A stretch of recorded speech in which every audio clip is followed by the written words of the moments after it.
Imagine-toi dans une salle des fêtes ou bien une réunion où il y a déjà beaucoup de personnes qui parlent entre elles, avec un verre à la main.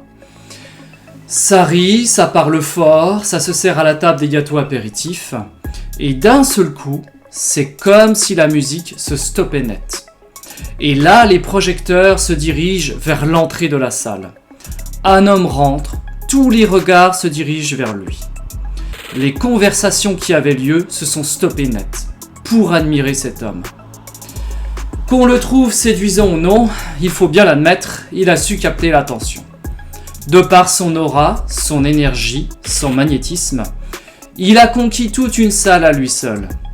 On a envie d'aller lui parler, de faire partie de son cercle et qu'il nous captive. Il n'a pas forcément besoin de beaucoup parler, c'est son attitude en elle-même qui parle. Tu l'auras sans doute remarqué, mais nous avons malheureusement de moins en moins d'hommes qui en imposent. Que ce soit par leur prestance, leur physique, leur façon de parler. Par exemple, prenons le cinéma français. Nous avions de grands acteurs qui ont marqué le grand écran. Comme Lino Ventura, Yves Montand, Jean Gabin. Outre-Atlantique, nous avons des Al Pacino, Robert De Niro. Qu'avons-nous aujourd'hui ? Il en reste certes quelques-uns, mais ils se font de plus en plus rares. Comment expliquer ce phénomène ? Eh bien pour commencer, le confort moderne.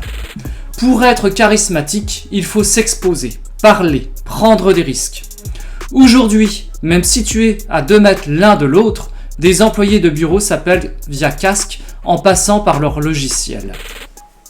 Ne pas avoir un interlocuteur en direct qui te regarde dans les yeux altère grandement les échanges. Et je pense même que cela causerait le fait que beaucoup d'entre nous n'arrivons plus à maintenir un regard dans les yeux pendant plus de 2 secondes. Et nous savons que le regard dans un échange est primordial. Quelqu'un qui fuit le regard est considéré comme faux, peu confiant, quelqu'un sur qui on ne peut compter. Sans parler des communications en masse via les logiciels de messagerie instantanée, maintenant, nous ne faisons plus de phrases, mais nous envoyons des emojis. Et d'ailleurs, s'il n'y a pas d'emoji dans un message, la personne qui le reçoit pense que c'est un message froid, que l'autre fait la tête, et cela porte confusion. Voilà à quoi nous sommes réduits. Quel constat triste.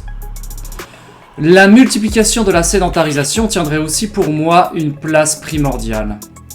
Ton grand-père travaillait sur les chantiers, était menuisier ou mécanicien.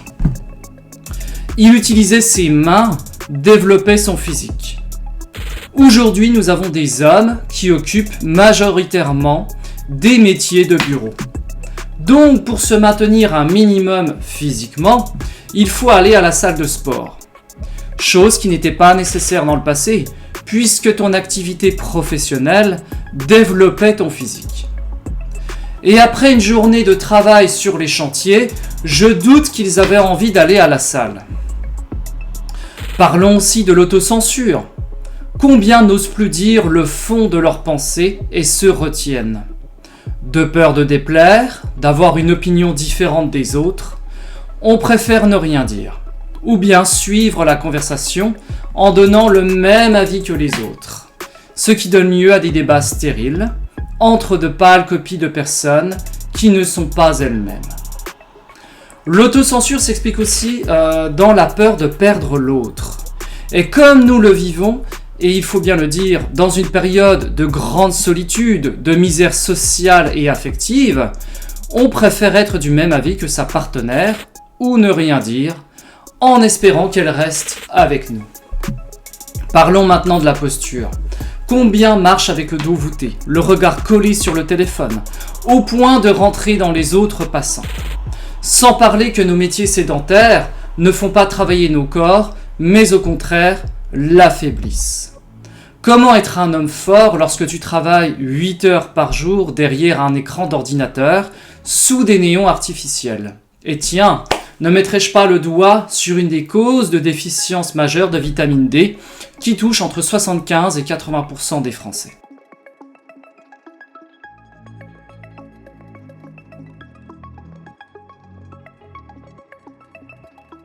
Bon, heureusement, il y a les salles de sport maintenant qui viennent un peu combler le problème. Mais c'est simplement passer une serpillière à côté d'une baignoire qui fuit, au lieu de colmater la fuite. Parlons maintenant de notre voix.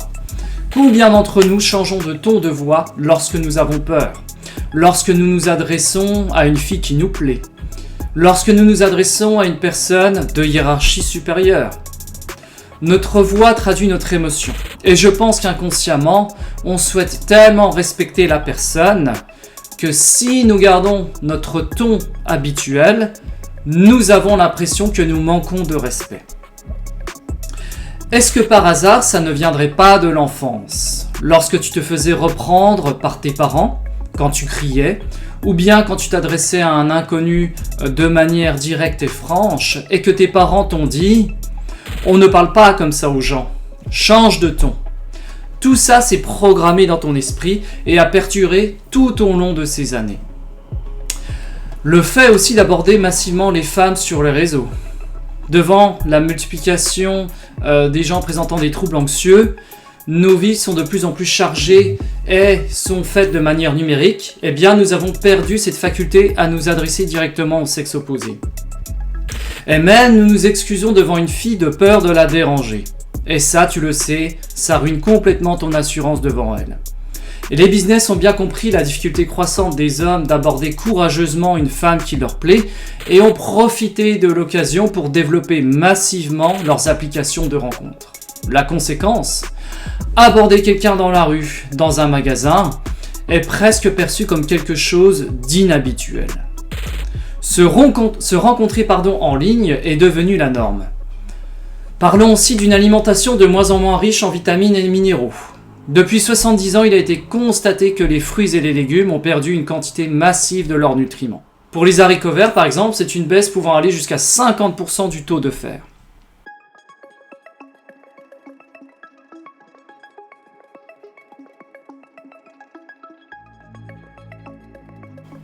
Et là, tu vas me demander, mais quel est le lien entre l'alimentation et le charisme? L'alimentation, c'est la base de ton énergie. Et si tu reçois une quantité d'énergie moindre, tu seras de moins en moins en mesure de te développer physiquement et mentalement. Maintenant, les vêtements. On dit souvent que l'habit ne fait pas le moine. Eh bien, je suis complètement en désaccord avec cette expression. L'habit est très important. Se rendre à son travail ou bien sortir en ville avec des vêtements tachés, troués, non repassés et d'un goût peu raffiné est déjà un manque de respect envers soi, mais aussi envers les autres. Pour ma part, je me sens mal à l'aise déjà quand je vois une petite tache sur le devant de mon pull. J'ai l'impression qu'on ne voit que ça. Lorsque nous portons des vêtements qui nous vont bien, qui nous mettent en valeur, nous dégageons une autre énergie. Et il ne faut pas croire que tu es obligé de mettre des sommes folles pour être présentable. Un beau petit pull, une chemise blanche, des chaussures bien cirées et une petite veste habillée feront très bien l'affaire. Passons maintenant à la gestion des silences. Nous trouvons pour la plupart d'entre nous les silences inconfortables. Et pourtant, ils sont indispensables. Dans mon poste, par exemple, on m'a dit que pour vendre efficacement, je devais parler 20% de mon temps et écouter 80% pour le reste. Et il est bien là le souci. Nous ne savons plus écouter. Nous sommes persuadés que nous perdons le contrôle si nous nous arrêtons. Que nous passons pour des personnes ridicules sans aucune conversation. Il faut renouer avec le silence. Il permet une bonne intégration des informations, de laisser à l'autre le temps de rebondir et d'ingérer ce que nous venons de dire. Alors bien sûr, il ne faut pas non plus exagérer sur les temps de silence. Tout est question de gestion.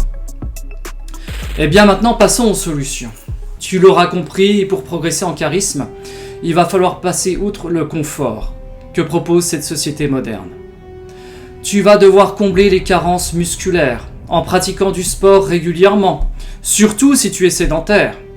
Tu vas devoir privilégier les échanges directs plutôt que de passer par des applications. Il va aussi falloir faire preuve de courage en assumant tes propos, prendre le risque de déplaire, voire même perdre des personnes qui t'entourent actuellement, car tu as construit la relation sur une image fausse que tu leur as montrée. Tu vas devoir assumer ta voix et ne pas changer de fréquence, peu importe à qui tu t'adresses. Si une femme te plaît, il va falloir prendre ton courage à deux mains, voire même de le faire devant d'autres personnes qui te regardent au même moment. Enfin, essayer de t'alimenter de la meilleure des façons possibles, selon les possibilités de ton budget.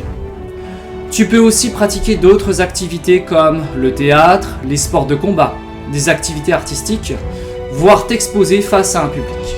Tu l'auras compris, tu vas devoir affronter bon nombre de situations inconfortables, oser déranger, te faire sans doute rejeter et subir la pression de ton entourage. Mais c'est le prix à payer pour reprendre ton leadership, pour montrer ta force de caractère. Ça ne se fera pas du jour au lendemain et peut-être même qu'un changement d'environnement sera nécessaire. Tu peux commencer tes changements petit à petit, ou bien y aller franchement et détruire tous ces murs qui se sont construits depuis ton enfance et qui ont constitué ta prison. Pose-toi la question suivante. Pourquoi as-tu peur de prendre le leadership ? As-tu peur de perdre des personnes qui te sont chères, de t'exposer, de perdre ? Mais je doute que même avec toutes ces solutions, nous puissions revenir à des niveaux qu'avaient nos grands-parents.